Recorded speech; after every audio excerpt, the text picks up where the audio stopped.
إذ جاءتكم جنود فأرسلنا عليهم ريحا وجنودا لم تروها. Remember the time when the forces came against you and we sent upon them the wind and armies that you could not see from amongst the angels. May Allah subhanahu wa ta'ala protect us always.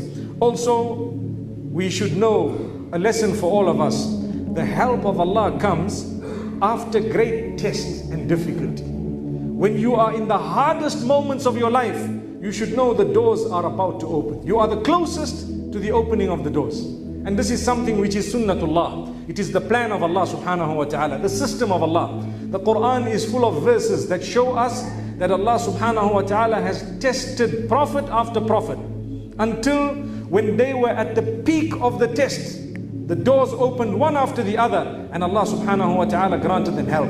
So this is a point of comfort for us all. In life, when we are going through difficulties, do not despair. Sometimes you get to the peak and you think, you know what, there's nothing I can do now. I'm fed up, I'm tired. No, it's the point to turn to Allah subhanahu wa ta'ala. Never lose hope in His mercy. You are the closest you ever were to the doors of victory. May Allah subhanahu wa ta'ala protect us and grant us ease in every of our difficulties.